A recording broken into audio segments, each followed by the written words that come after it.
In this video, I want to discuss the pros and cons of transferring your IRA from potentially an IRA investment related account to an IRA annuity related account.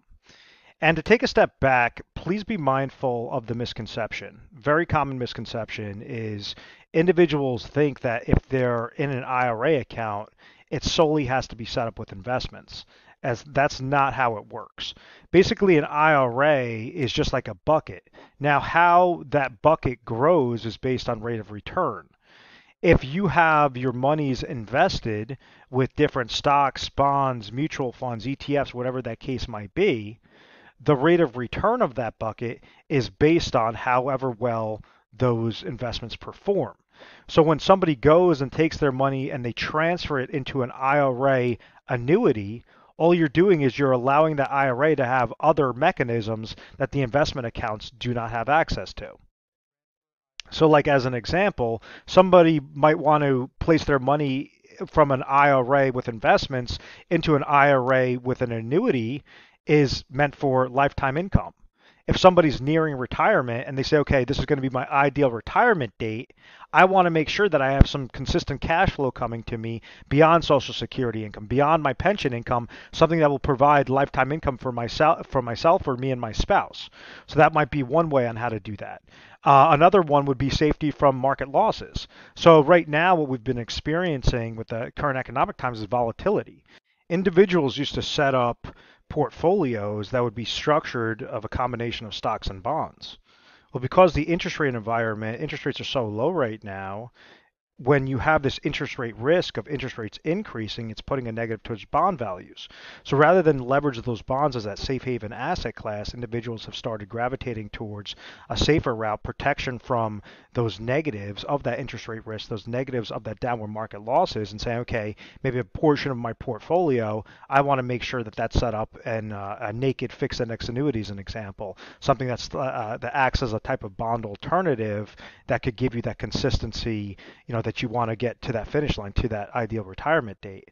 So it really just depends upon the mindset of the individual. But, a lot of times individuals think of old-fashioned annuities and say, okay, if I go and I take my money and I place it with an insurance company, an annuity product, it's only going to generate me income. That's the only reason to place your money into an annuity. And that's not the case. You had innovations to these things.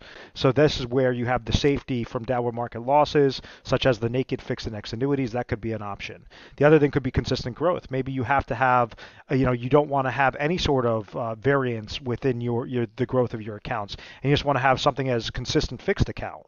And when you're looking underneath the hood, you could be looking at bank CDs. And a typical 5-year bank CD that might have paid you 10% in the past, in the 80s, the 90s, now is only paying you 1%.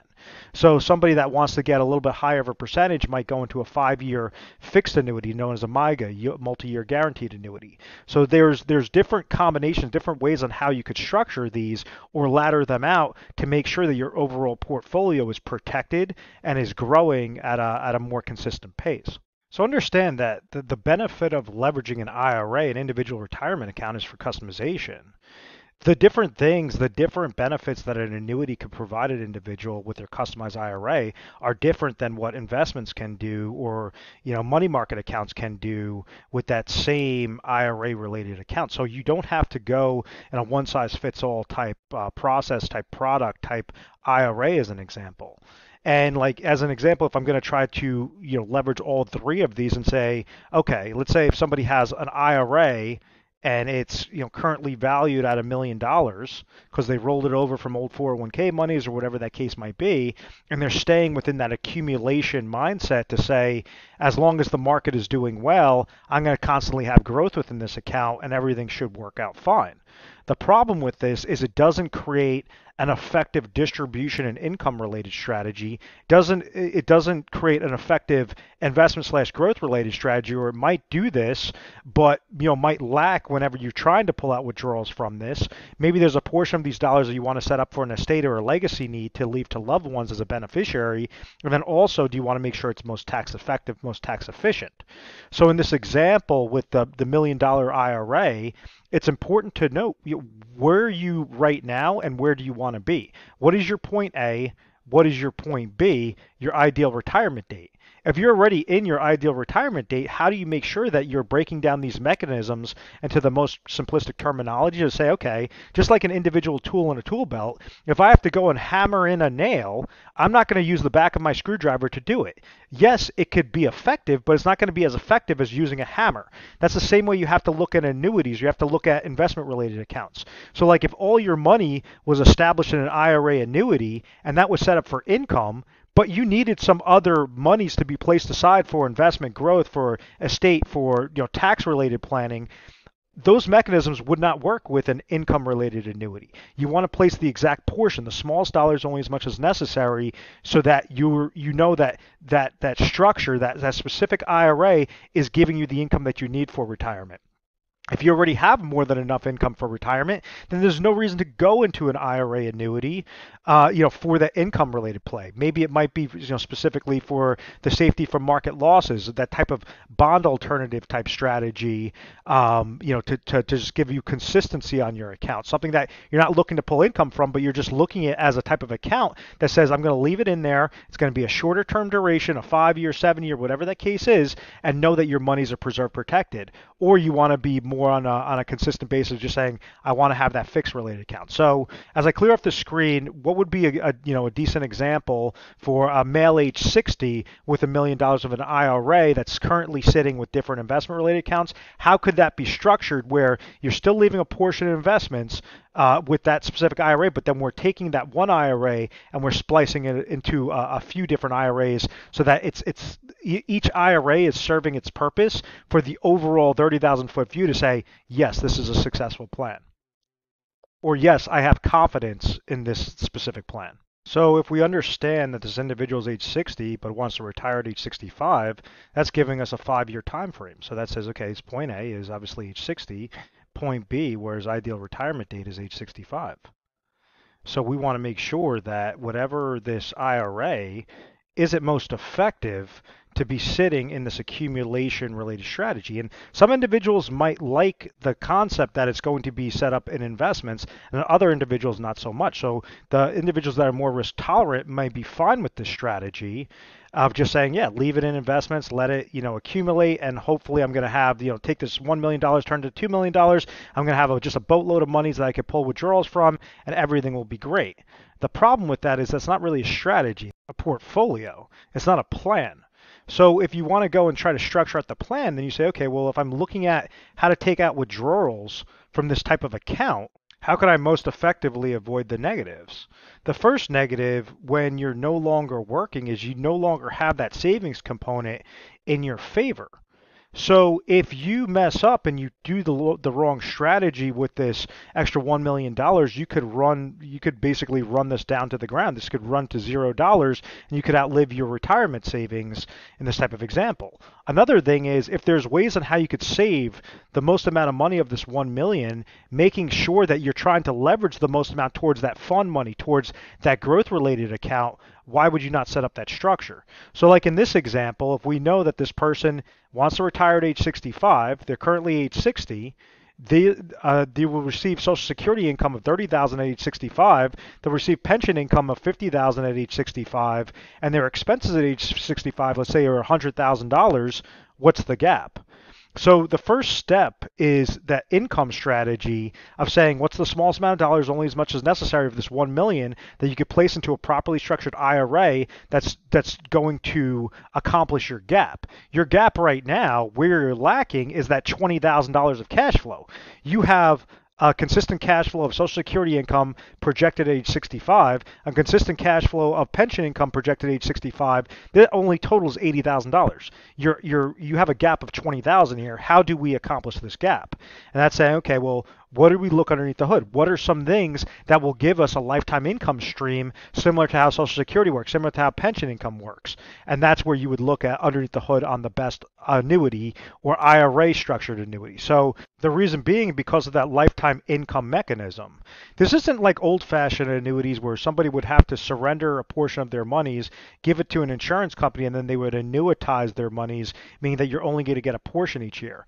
The ones that I'm talking about were ones created in late 2010, right around 2009, 2010, or more of the hybrid annuities, ones where fixed index annuities with income riders, because the income rider allows an individual to still have control of their money, but have that lifetime income stream as long as they're playing by the terms of the contract, as long as they're playing by the terms of the account.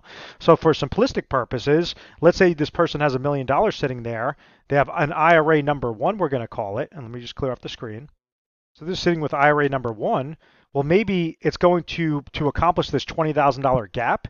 It's going to cost this person $300,000. And when I say cost, I don't mean cost, because basically the IRA, we're going to transfer out of the $1 million, $300,000 is now going to get transferred into IRA number two. So now that means IRA number one's new account balance is going to be $700,000. IRA number two's account balance is going to be $300,000. It will equal the total $1 million. So this will accomplish that step one need, which is the income. Because we know that at age 65, as long as they place these dollars in there today, they'll have a 5-year deferral. At age 65, this sort of account will generate the $20,000 needed. So you'll have $20,000 from the IRA annuity, $30,000 from the Social Security income, $50,000 from the pension income, and that's what will equal the $100,000 of the cash flow need, of that expense-related need. So now you can move on to step two. Step two is saying, okay, making sure that you have about 6 to 12 months of whatever your expenses are into some sort of liquid account, something that you could access at any point in time. An annuity, the downside to a lifetime income annuity is you don't want to mess with the contract. You don't want to say, oh, well, yep, we set up $300,000 and that we're going to wait for age 65, but I feel like I need $50,000 right now because I need to do a remodeling on my house, or I need a new car, so I'm going to try to pull from this account. No, this is where you're saying, okay, the $700,000 that's still sitting in that bucket, maybe you want to go and place that into IRA number three, is going to be not with an annuity, not with an investment account, but just with a money market account. Something that acts like a checking savings account, but it's still within the IRA chassis that you could access at any time. So maybe out of this, is going to be IRA number three. It's going to be set up for $50,000. That's just going to be at your fingertips whenever you need it. So now instead of IRA number one being $700,000, IRA number one is going to be $650,000. IRA number two is going to still be that $300,000 because this is going to be meant for its specific income-related purpose. And we know that that's going to produce a lifetime income stream of that $20,000. IRA number three is set up for that emergency-related need of the $50,000. So now we have that step three marker, which is now set up for investment growth, estate legacy, taxes. If let's say you want to do Roth conversions at that time and you need those dollars to basically pay off for taxation as you're in your working years, and you're trying to convert those monies from the IRA portion, the 650, and maybe you want to take 300,000 of that and convert that into a Roth IRA so that's more tax effective. There's a whole multitude of things that you could do. As I pause a little bit, all because you're in an accumulation stage throughout your working career doesn't mean that your mindset has to stay in that aggressive route. This is where we leverage artificial intelligence software and we try to figure out specifically what is your risk score, what is your risk tolerance. So it says, okay, out of your $650,000 that's remaining, you could go and if you want to, if you're super aggressive and you want to invest that into the market, obviously have at it. But which portion do you want to risk? Which portion do you want to set up safely? So maybe out of the $650,000 that's still sitting in IRA number one, now you want to keep maybe $450,000 into those investment-related allocations, and then the other $200,000, you might want to put $100,000 into more of a safe accumulation-related option, which like a naked fixed index annuity, meaning a fixed index annuity that doesn't have any bells and whistles. It doesn't have any riders, any income riders, any death benefit riders, any additional mechanisms. It's just sitting in a safe accumulation account that gains when the market goes up, gains 0% whenever the market goes down. Maybe another 100,000 is sitting in just a fixed MYGA-related account, and that's a specific type of annuity. It's a fixed annuity. So you have one. So if we take a step back, you started off with $1 million in IRA number one, and all of your eggs in your basket were all set up towards that growth strategy. After going and looking underneath the hood and saying, okay, we understand what this person's risk tolerance is. We understand what this person's goals are. We understand that there could be certain tools that could get them to that finish line more effectively, could make sure that they're growing the heck out of their accounts and they're able to, accomplish their solution, able to accomplish their needs at the most effective route with their distribution income related need, their investment growth related need, their estate legacy related need, their tax planning need. And we did it by saying, okay, IRA number 1 is sitting at 450,000. IRA number 2, which was the income related IRA, that's sitting at 300,000. IRA number, so this is number 2. IRA number 3 sitting at the money market account, that's $50,000. IRA number 4 for 100,000, that's now sitting in the naked fixed index annuity. IRA number 5 is now sitting at a fixed account. You could put that into an IRA with the bank CD, an IRA with a fixed annuity, whatever that case is. But now what you just did was you took one account and you maximized it into 5 different areas so that each one is sticking to its specific lane. You're not using the income related annuity for a growth related play. You're not leveraging the growth related IRA for a safe play or an income related play. You're making sure that each one is sticking to its lane so that they could optimize the best way possible. It's not being a jack of all trades type account type solution. So I hope that makes sense, because at the end of the day, that's where individuals could have their effective retirement plans created, is just make sure that they're not just throwing all their eggs in one basket and saying, I'm either going to win big or I'm going to lose big. Well, when you lose big, what does that mean? That means that now you have to go back to work when you're in your 70s, your 80s, your 90s, whatever that case is. And I'm sorry, but I would never want to do that. I would never want that to happen to a family member. So that's why I don't recommend that happens to individuals as well. So that's where, once again, some individuals, they have that gung-ho mindset. They love the market. They love the growth. They love all that kind of ebbs and flows in it, and that's fine. But other individuals like to have more of that consistency. What this video is more tailored towards is somebody that wants to have that consistency in there. When I'm talking about this investment growth related need, or sorry, this estate legacy related need, well, maybe out of this $1 million, they say, hey, you know what, I want to leave a portion of my monies to my loved ones, to my kids, to my grandkids, whatever that is. So I just want this growing in the most tax effective account, or the best growth related account that I could just essentially set and forget. I'm never going to pull these monies for income. I never have to worry about these dollars. How can I do that properly? So maybe that means you want to convert that into a Roth IRA so that when the monies do go to them, it's going to go to those individuals tax free. Or maybe you could create a type of life insurance maximization strategy to leverage this towards purchasing a life insurance policy that will take this 100,000 and could turn it into 500,000 of tax-free money. So there's a whole slew of little arbitrage and leveraging components you could do. From the taxation standpoint, this gets into more of the nit and gritty. It's a little bit more of an advanced technique, but it would just be saying, I understand my traditional IRAs, all these monies are going to be fully taxable whenever I want to take withdrawals. So if you still have 5 years of working, there might be ways on how you could take portions of these dollars, convert them into Roth accounts, pay the taxes as you're working, so you're able to take those income dollars, those discretionary income dollars, to help pay for what that conversion tax might be. So that's where I'm talking about regarding the taxation standpoint. The most common mistakes when somebody's transferring their IRA to an IRA annuity is not understanding the difference. Thinking that an IRA is separate from an annuity, and it's an annuity could be placed into an IRA, just like a bank CD could be placed into an IRA, just like a stock could be placed into an IRA. It's that same sort of concept. It just doesn't make sense to actually use an annuity or a combination of annuities for your situation. A lot of times it does. Sometimes it doesn't. And it really depends upon the individual situation, depends upon their mindset. So that's where we try to help individuals and say, call into the 1-800 number. It's 1-800-566-1002. Reference this video and let an advisor look underneath the hood with you to see, okay, what is your current situation? Are you fine with your point A to point B, from point B until date of death? Are you fine doing what you're doing right now? Or are there some mathematical errors in there? And it makes sense to make these tweaks. It really just depends. Each situation's different with, whenever I'm explaining this. But I just kind of want to explain this video to the masses and, if it at least helps bring some clarity to your situation. And then, lastly, if the benefits do not correlate to your needs.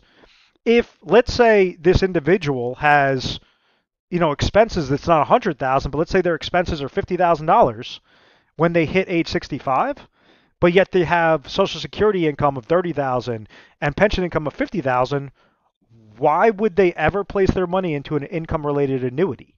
There's no reason to do so. If they're already $30,000 ahead of the game, they never have to create that sort of income annuity related strategy. And the advisors that try to explain that to you are just trying to do it for their benefit, not your benefit. And I know that sounds mean, but it's just the truth. You only want to set something up. You only want to make a tweak if it's going to give you a mathematical benefit. Some individuals, if let's say their mindset is to be super aggressive, well then they probably don't want to leverage that sort of safe accumulation play. They don't want to utilize that safety of those fixed related accounts.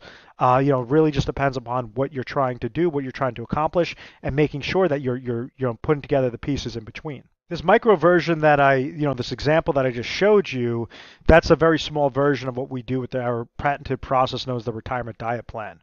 Feel free to call our 1-800 number. It's 1-800-566-1002. We do have minimum requirements with this retirement diet plan for the individuals that call in, but it's definitely worth a conversation to at least, put you on the correct trajectory or see if we could help out with your individual situation. You could also go to our website, retiresharp.com or fosseyfinancial.com. You'll see the calendar link pull up, and so you can set up an appointment to speak with a specialist, speak with an advisor through that. But at the end of the day, it really just depends on what you're trying to accomplish. Depends upon what your situation is. But a traditional IRA does not have to just stay towards one type of an annuity. It doesn't have to stay towards just one type of investment or one type of emergency money market related strategy. You could splice them up into other areas so that it's working as an overall puzzle, but you're using all these little pieces of the puzzle, all these little tools to build that house, to build that foundation, to build whatever analogy you want to use. That's how you have to go through retirement to make sure it's done successfully. The negative, the worst case scenario when it's not done successfully is what? Is running out of all your money, having to go back to work when you were retired for the last 10, 15 years because you messed up and you went too aggressive when you didn't need to. And that's essentially kind of my closing argument with this. So you review this video, let me know your thoughts. Please subscribe to our latest to our YouTube channel, Retire Sharp, so you have access to the most updated videos. And leave comments. Leave if there's specific topics you guys want to hear more about, just let me know, and we'll go from there. Thanks so much.